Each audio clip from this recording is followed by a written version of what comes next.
Test, test, test. Here we go. You're listening to the Ranked Podcast, where your hosts, Nick Norris, Aaron Patterson, and Justin Knight, are on the hunt for the most iconic year in sports history.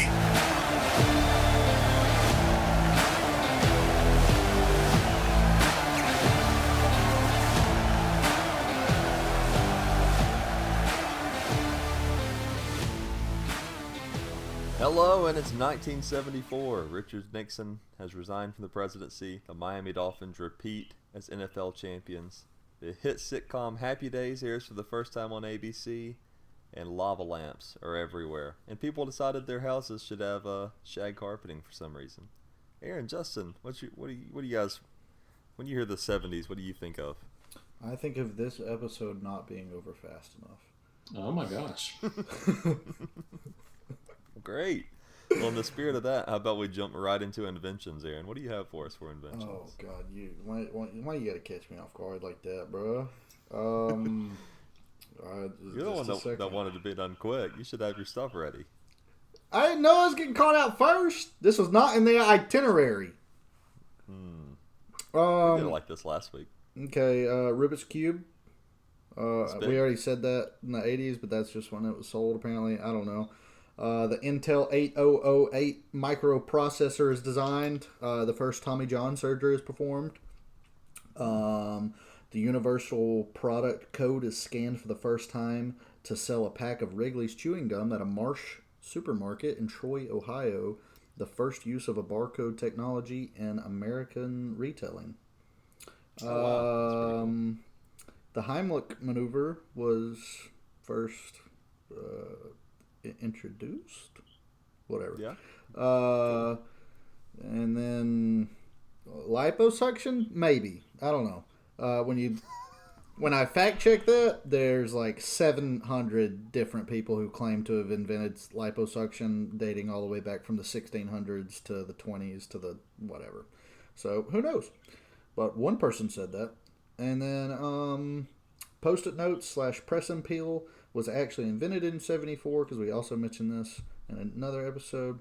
It was invented in 74, brought to the market in 77, but didn't sell until 1980, which is when we mentioned it. Well, interesting. Very good. Yeah, that's it. All right. Well, Very let's nice. just jump right into the sports side of things now. If that's okay with you, Justin. You haven't even got to speak yet. How are you doing? I'm Nobody doing cares. fine. He'll get his turn. Let's go. Hey, Aaron, I want you to shut that pretty little mouth of yours, okay? I wish We- I could we should understand what you're say- saying. Well, We that's should say good. this I'm is the glad you first- didn't hear that. We should say this is the first episode back since Justin's wedding. So congratulations, Justin, on your marriage. It's not my first episode back. What are you talking about? Did I already congratulate you on this? Yeah. Congratulations again. I'm so excited for you. I just Oh want my to gosh. I'm not. Okay. Who cares? What a loser. All right, let's Got get into the sports though. Aaron, I hope you never Oh. win another Rocket League game ever again.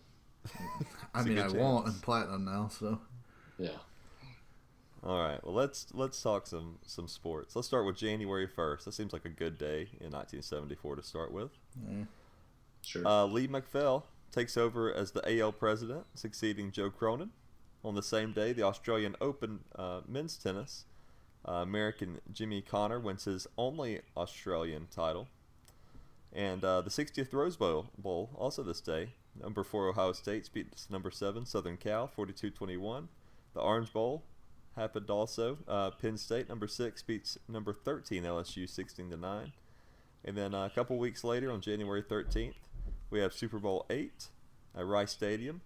Miami Dolphins beat Minnesota Vikings 24-7 to repeat as the NFL champions. And January 25th, Roy Kroc, CEO of McDonald's, buys San Diego Padres baseball team for $12 million. Aaron, what you got for February? February 9th, the U.S. female figure skating champion was won by Dorothy Hamill.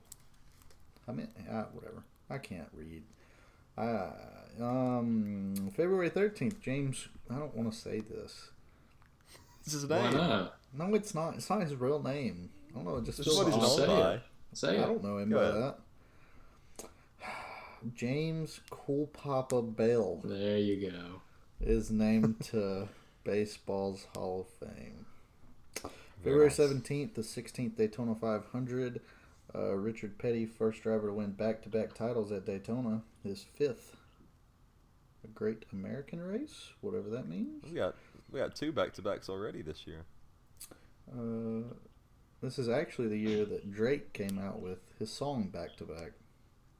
Really? It is Wow. I didn't know indeed. that. Didn't realize he was that old. February 20th, Gordon Howe comes out of retirement for $1 million from Houston. Ooh, is that supposed to be Astros? No, what is that? No, it's Arrows. Houston Arrows. What is that? What is that? What are the Houston Arrows? What do they do? Well, while Justin reads through March, I'll look it up. Oh my You don't even know, bro. It's a hockey team. Ice hockey team. Jeez. Never even Okay. heard of them. They were from 94 to 2013, so I guess before then they were for something even before that. Oh, 72 to 78, and then 94 to 2013. What are the Oilers now, or is it a completely different team? Did they change their name, or are they a completely I different think team? it might be completely different. I don't think they even have a hockey team in Houston. Yeah, this wasn't even. Oh, then This what is wasn't. where are the Oilers? This wasn't NHL. The- This was AHL, American Hockey League. Whatever. That's probably why I haven't heard of them. Weren't Justin, the why don't you go through weren't the Oilers or whatever? Weren't they a football team? That's what the Tennessee Titans used to be. Yeah, but they're also a hockey team, are they not? I guess. I don't know. This Yeah. would make communicating with you I a don't know. lot easier if I could understand every word you're saying. All right, Justin. How about you read March for us, if you don't mind? All right, March 26th. George Foreman. He has great grills. He was also a famous boxer. TKO's Ken Norton in 2 rounds for heavyweight boxing title in Caracas, Venezuela. Venezuela used to be a great place, but it no longer is. April 4th, Hank Aaron ties Babe Ruth's home run record by hitting his 714th in Cincinnati, facing Jack Billingham. April 14th, you had the 38th U.S. Masters at Augusta National. Gary Player, who was a South African, he won his second of his 3 Master titles, and he won by 2 strokes ahead of Dave Stockton and Tom Weiskopf. April 24th, the NFL grants franchise to the Tampa Bay Buccaneers, who have 2 Super Bowl titles, one this past year. April 25th, NFL moves goalposts and adopts sudden death playoffs, so no more ties. Very nice, very nice. Well, I'll pick up here in May. On May 4th, we had the 100th Kentucky Derby. Wow. Puerto Rican jockey Angel Cordero Jr. wins aboard Cannondade. No, that's Cannonade, just like Gatorade. Cannonade. Cannonade for the first of 3 Derby victories. Thank you, Aaron. Uh-huh. On May 12th, we had the 28th NBA Championship. The Boston Celtics beat Milwaukee 4-3. And on the 19th, we had the Stanley Cup Final. Goaltender Bernie Parent and the Flyers shut out the Boston Bruins 1-0 to win the series 4-2. Become the first expansion team to win the Stanley Cup. June 4th, we had the NFL grants the franchise to Seattle Seahawks. So right after the Bucks, we get the Seahawks. Nice. And then this coming up, this is the whole reason I wanted to talk about 1974. On June 4th, we had the legendary 10-cent beer night. Had either of you heard of 10-cent beer night before this episode? Mm-mm. I think I've seen some stuff about it, yeah. Let's talk a little bit about the 10-cent beer night. So, the Cleveland Indians were not a very hot name at the time. They were having a hard time getting anybody in the stadium. So they decided to hold a promotion called 10-cent beer night at Municipal Stadium during a game with the Texas Rangers. Fans could buy 6 beers at a time, no limit on the night, at Arlington Stadium in Texas. Early in the game, the Rangers had a 5-1 lead. Meanwhile, the intoxicated crowd continuously misbehaved. This included a woman running onto the Indians' on-deck circle and flashing and trying to kiss the umpire, and a naked man running onto the field and sliding into second base as Grieve hit his second home run of the game. Also, a father and son ran into the outfield and mooned the fans in the bleachers. No telling if the son had anything to drink that night. The ugliness of the game took a turn for the worst when Leron Lee of Cleveland hit a line drive that hit Rangers pitcher Ferguson Jenkins in the stomach, causing him to fall to the ground. Fans in the upper deck of Municipal Stadium chanted, "Hit him again, hit him again." As the game continued, the fans continued to cause problems, including throwing hot dogs and spitting at Texas's Mike Hargrove and firing fireworks at the Texas dugout. Jeez. How the like heck did something they out get in the stadium with fireworks? It Also, was the 70s. You could walk in with anything. Yeah. also they brought a lighter to do that. Well, they probably definitely had a lighter on them in the 70s. Oh, everybody had a lighter then. Yeah. Hargrove was also almost hit by a gallon jug of Thunderbird. In the bottom of the ninth, Cleveland tied the game up at 5. However, after 9 innings of consuming amazing amounts of alcohol, the situation took a turn for the worse. In the 9th inning, a fan tried to steal Rogers player Jeff Burrows' hat. In confronting the fan, Burrows tripped and fell to the ground. Texas manager Billy Martin, believing that Burrows was attacked, charged into the field with his players right behind him, some wielding bats. But most of the intoxicated fans had knives, chains, and portions of the stadium seats that they had ripped off. Ken Ospermonte, the manager of the Indians, realizing that some of the Rangers players' lives were in danger, told his players to grab bats and help them out. Riders then began throwing folding chairs, one of which hit Cleveland reliever Tom Hilgendorf in the head. Hargrove was involved in a fist fight with a fan and had to fight another when making his way back to the Rangers dugout. Among those involved was Rusty Torres, who was on second base at the time of the riot and was the winning run. So he didn't even make it to home. It would have been the winning run. Torres already had brawl experience, having been in the brawl during the Yankees-Senators game, which was the Senators' last in Washington. The bases were stolen, never returned, and rioters pelted the players with cups, rocks, bottles, hot dogs, radio batteries, popcorn containers, and folding chairs. Joe Trey and Herb Score, who called the game on Indians radio, noted the lack of police protection, and a riot squad eventually showed up and ended the brawl. Umpire Nestor Chilak called the game a forfeit in favor of Texas, and Chilak himself had been cut in the head with a stadium seat and also suffered a cut in his hand from a flying rock. And that was the last time they did 10-cent beer night. That was the last time they ever had 10-cent beer night. That is a bargain and a half. Man, just imagine being beers at a there time. and witnessing that. Yeah, you could buy 6 at a time. Take them to your seat, sit down, chug them, go buy 6 more. As many as you wanted to that whole night.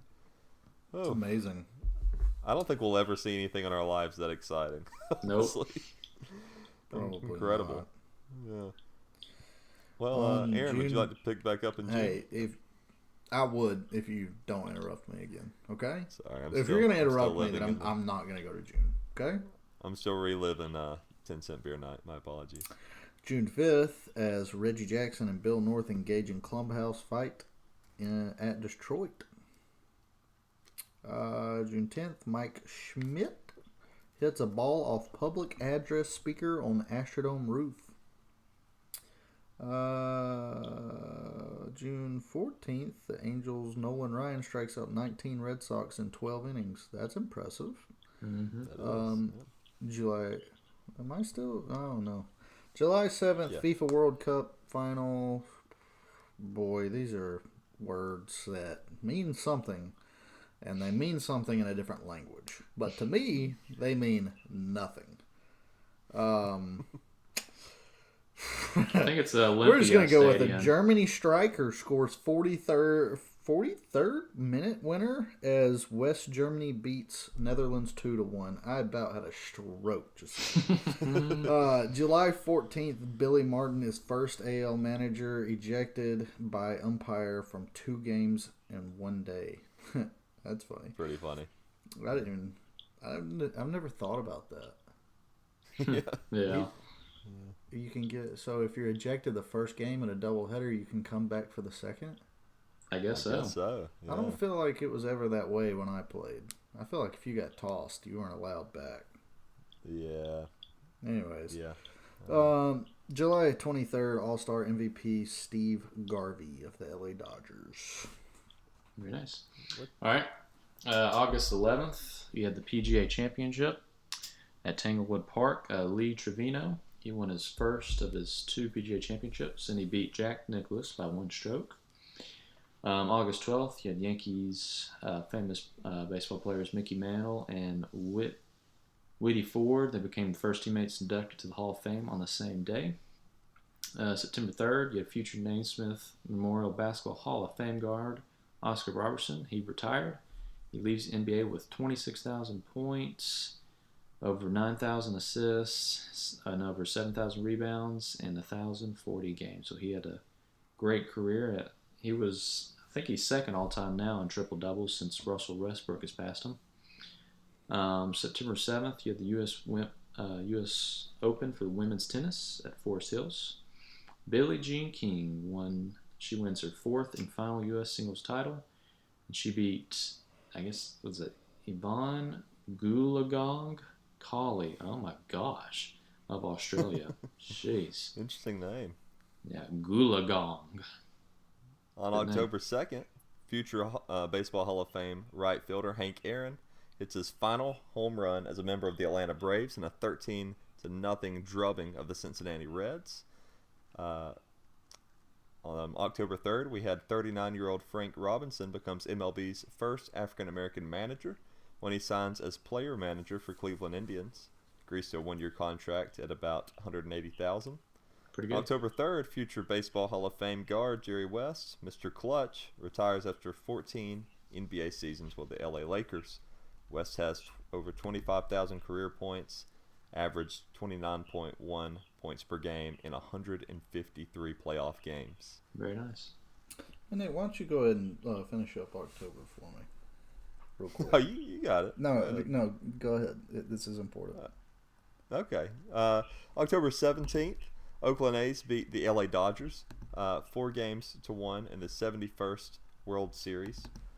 Makes A's only team other than the Yanks to win the 3 straight series. October 18th, Chicago Bull Nate Thurmond becomes first in NBA to complete a quadruple double, 22 points, 14 rebounds, 13 assists, and 12 blocks. And on October 30th, we had the Rumble in the Jungle. Muhammad Ali KOs George Foreman in the 8th round in Kennesaw, Zaire. Regains world heavyweight boxing title with famous rope-a-dope tactic. So a big fight. Everybody's heard of the Rumble in the Jungle. Justin, if you want to finish out the year for us. Okay, November 24th, you had the 24th NASCAR Sprint Cup title, and that was to Richard Petty. November 29th, 39th Iron Bowl, Alabama beats Auburn 17-13 in Birmingham. December 5th, you had the Birmingham Americans defeat the Florida Blazers 22-21 in the WFL's World Bowl. Congratulations to the Americans. December 22nd, you had Phil Esposito, became the 6th NHLer to score 500 goals. I guess he played for Boston Bruins. And then December 27th, the 40th Heisman Trophy Award was given to Archie Griffin of Ohio State. Very nice. So there's some big things in this year. We had, let's just run back through them here. We had the Miami Dolphins winning back-to-back. We had Richard Petty winning back-to-back titles in Daytona. George Foreman knocking out Ken Norton for the heavyweight boxing title. We had Hank Aaron tying Babe Ruth. We had the Bucks and the Seahawks both being granted as franchises. The 100th Kentucky Derby. We had 10 Cent Beer Night. We had the FIFA World Cup, West Germany over the Netherlands. Yeah, I mean, just think too, you have, I mean, it was half a country won the World Cup during that time, since it's only West Germany and you still have the Berlin Wall up. Pretty amazing to think only half the country won a World Cup. Right. Yeah, that's insane. We also had the Oakland A's beating the LA Dodgers for the 3rd straight series. We had the Rumble in the Jungle. Then we had Richard Petty winning the Sprint Cup, and Archie Griffin winning the Heisman. So that's a huge year, really. Yeah. Aaron, do you have any interesting stats or records for us? Kind of. Did you know that Hank Aaron actually broke 2 records No. this year? The other This year, 2021. this year he did. Great. He never mind. I can't say that. Okay. No, I'm talking about 1974, and it is the highest confirmed volume of mail received by any private citizen. Really? Is So volume, does this mean? 900,000 letters by the baseball. Wow, my thing is messed up. By baseball player Hank Aaron, reported by the U.S. Postal Department in June 1974. About 1/3 of the letters were hate in. I'm gonna guess that's regard. That's not spelled right. By his bettering of Babe Ruth's career record of home runs. Wow. So people didn't want him to beat the record, I guess. But apparently odd. not. And that is the only record I have, because when you type in record and 74 in the same thing, all you see is Hank Aaron. So that's and I wasn't about to dig any deeper because I went like 3 pages deep. But well, I love that record. That's probably my favorite record you've done so as far. bad as I want this episode to end, I have a couple more things that I thought were interesting. Please. We're going to start off light with, apparently this year was the first woman president in the world. Nice. I don't know. I had her name down, and then now I don't. So I don't know. I believe it was in Argentina, and I believe it's only because of her husband dying. And I believe the actual first woman elected was in 1980 to Iceland. So there's that. Apparently in 1974, there's a strict 55-mile-an-hour speed limit imposed to prevent gas usage U.S.-wide. I don't know how true that is, but that's what I thought. That was pretty important, because that sounds awful. And also, that'd be a nightmare. Well, that was just something because they were doing like to be green in a sense, or is it because of the economy and they couldn't get enough gas and all that? Yeah, they had the gas crisis going on around this time. Because I think, what year are we doing again? What year was this? 74. Yeah, so I guess that's close to... Because I know there's a gas crisis around in the 70s, especially when Carter was president. And then we're slowly building up to get a little more interesting. Have you heard of the Kootenai War? I don't know how you say that. The Kootenai? Whatever. That's what I'm going with. Kootenai Native Tribe in Idaho declares war on the United States. Oh my gosh. On September 20th, the 67 members of the Native American tribe, headed by Amy Trice, declares war on the United States government as a final effort to gain attention to the tribe's loss of land and whatever. So it was led by Amy Trice, who sounds like a normal American. Yeah, I thought about that too. But here's the thing: the war was peaceful, so it makes it a lot less funny until you get to the bottom. And mainly involved charging tolls to pass through tribal lands. Oh my Bonners gosh. Ferry, Idaho, along US 95. They also distributed information to those passing through, detailing the problems of the tribe.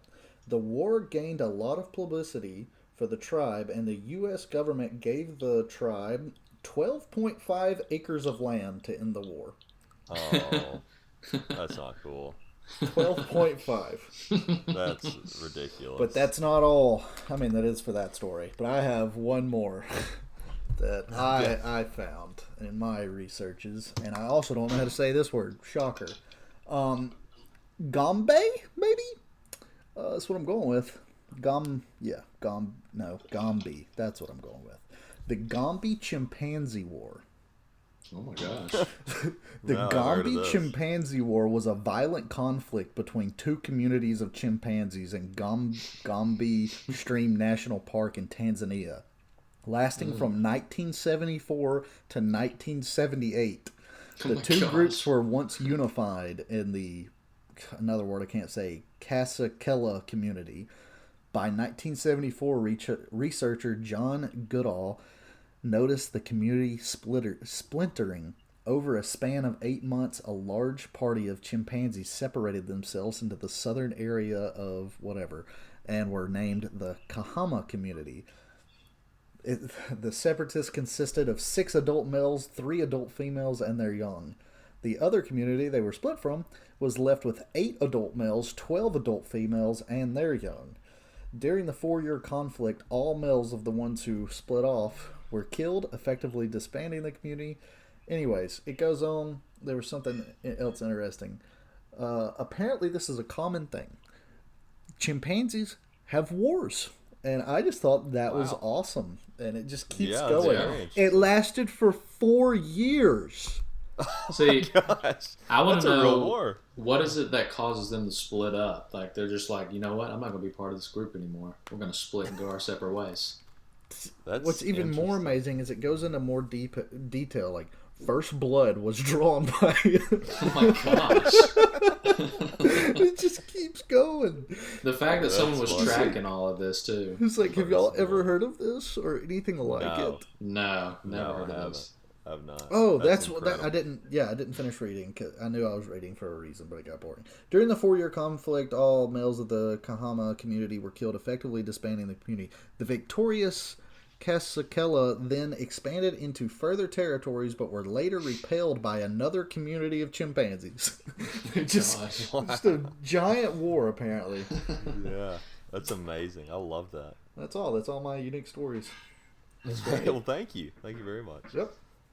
Justin, do you have any interesting birthdays or deaths for this year? All right, birthdays. So you had Rey Mysterio Jr., famous wrestler. He was born. Yeah. Derek Jeter, of course, famous shortstop for the Yankees, was born. Skateboarder Rob Dyrdek, Rob Dyrdek, yeah. who's also the host of Ridiculousness. He was born. And then Steve Nash, famous basketball player for the Suns and played for the Lakers a little bit. He was born. And then deaths, you had Canadian hockey player Tim Horton, who was the co-founder of Tim Hortons, American golfer Denny Shute. Okay, that's supposed to be... Yeah, so I think those are 2 sentences. So, Canadian hockey player Tim Horton. I was like, what am I reading? He was the founder American of Denny golfer Shute. He was the co-founder of American golfer Denny Shute. I'm sorry, Denny. Rest in peace, but I'm sorry about that.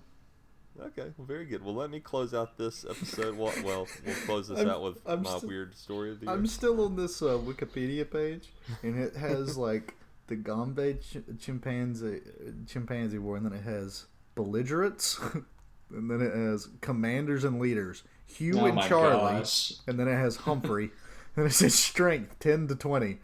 Casualties and losses, 10 chimpanzees on this side and 1 on this side. It's just listing like the freaking leaders in the war and everything. This is crazy.